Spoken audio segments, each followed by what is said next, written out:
Hi, this is Scott Garibay, and today we're going to talk about Dungeons and Dragons, and we're going to continue talking about Vecna, Eve of Ruin. We're continuing on chapter 4.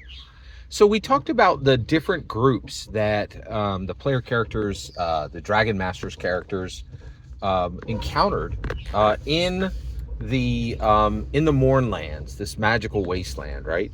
Now we reach Mount Ironrot, and Mount Ironrot is literally littered with colossi, with these colossuses. Colossuses are exactly like Voltron. They're about the same size as Voltron. They're these large mechanical. They're mechs. They're huge mechs, right? Giant robots, right? And they were manned by Syrian veterans, and now they're just destruction. They're just ruins. They're just ruins in the Mournland, right? So at this point, it gets really interesting in that the so now we reach the point where the player characters are really dealing with these colossi, with the colossuses themselves, and with really being in a position where the colossuses are the danger to the characters. They need to go into a specific colossus called Landro. And Landro is this large colossus, which was an experiment. And the Syrians used this thing called the gray matter engine. And it looked like a gigantic brain, right? And it magically powered the entire colossus, and it let the colossus do things that other colossus couldn't do. One of them was teleportation, right? So the reason now Colossus is actually jammed, it is literally fused into Mount Ironrot. It can't move because it cannot move. And the reason why it cannot move is it is in Mount Ironrot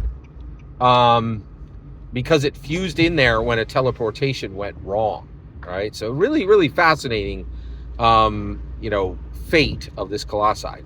So the player characters come in at the left foot, right? And they kind of have to tunnel in to the left foot, and then they're going to make their way all the way to the head of Landro the Colossus, right? So they're going to go all the way up this Colossus's body.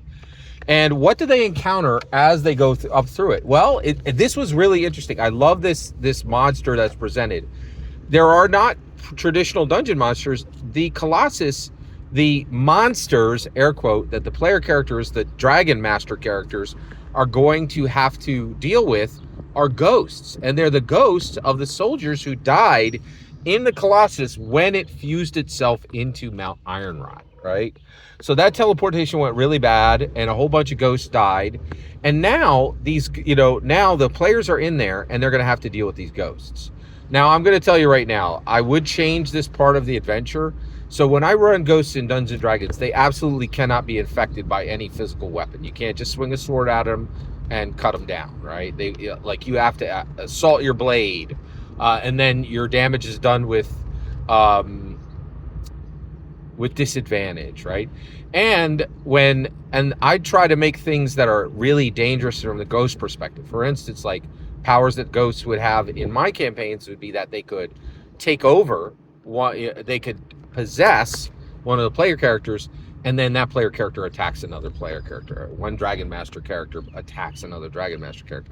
That's dangerous, and it's different, right? So don't treat ghosts like traditional monsters. Don't allow them to be impacted or affected in any way by physical weapons. It's just silly. It's a thing that's been in Dungeons and Dragons for a while. I wish they would fix it, but it's definitely an issue that they need to address, right? So that is definitely a thing. So then basically the player characters are then moving through this colossi, and as they move through the colossi, they also encounter this material called gray matter fluid.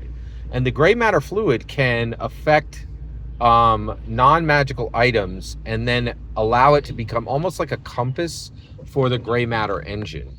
But it also can cause corruption, and it's quite dangerous, right? So that's another thing they encounter. But overall, the player characters are transitioning through the Colossus, and the dangers that they encounter are specifically ghosts. Every single word you just heard was my humble opinion on the coolest parts of Chapter 4 of Vecna, Eve of Ruin. The important part here is when I get to hear your opinion on the coolest parts, and may God bless you.